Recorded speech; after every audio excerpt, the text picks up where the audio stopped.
Welcome to Brotherhood, a spoiler-filled podcast where we, my brother and I, review each episode of the deliciously nightmare-inducing TV show Fullmetal Alchemist Brotherhood.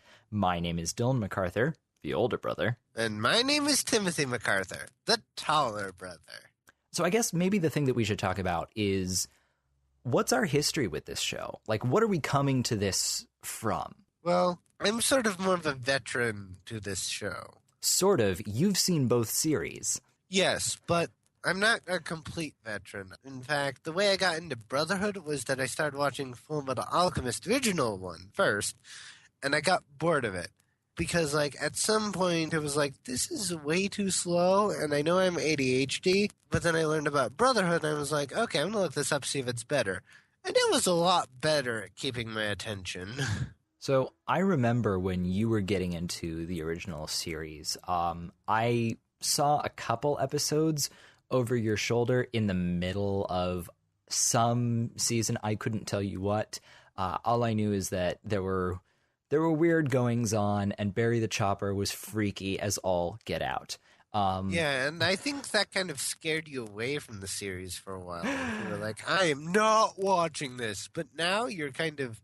I mean, I walked away from that episode singing City on Fire. But so the reason that I'm really interested in this show, this has gotten a following over the past few years, or maybe I'm just starting to notice it now, but there's a very big fan base for Fullmetal Alchemist, and I kind of want to get in on this. I want to understand, what is it exactly about this show that has people so furious and so absolutely in love? Because I'll see some reactions on Tumblr where, oh boy, someone will make some sort of comment about, the most recent one I heard was, why aren't there any dog girls in anime? And someone else was like, yeah, that's a good question. And then all of a sudden this just storm of people saying, how dare you remind me of how terrible and traumatic the experience of seeing a dog girl in Fullmetal Alchemist was.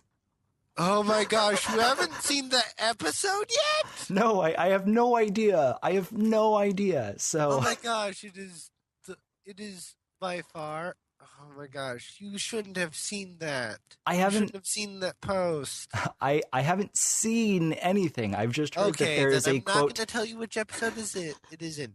No more. My lips are sealed. Not going to tell you where that episode is. Not going to give you anything else. And see, this is why I want to review these episodes, because I have torture for me.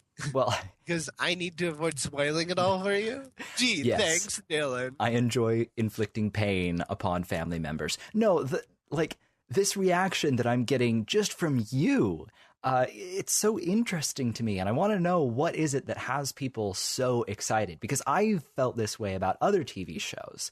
I've gotten really passionate about Doctor Who and Avatar and other shows with their own cult followings. I want to understand this one, and I also want to come at it as someone who has a critical perspective on art. So we've already recorded our reviews for the first 2 episodes. This is sort of a episode out of time, but during those 2 episodes, I make comments about the music and the particular decisions that were made in terms of that. And we also talk about stylistic decisions and decisions that were made in terms of storytelling. And I think it would be interesting for other people to maybe hear our perspective, but also I just want to understand the fandom in a sense.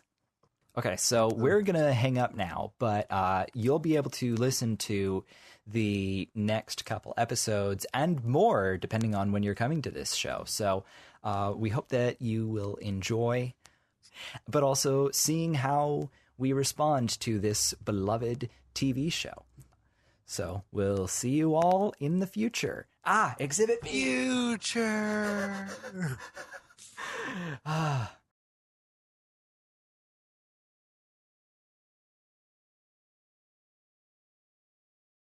Today we're going to learn about sacrifice.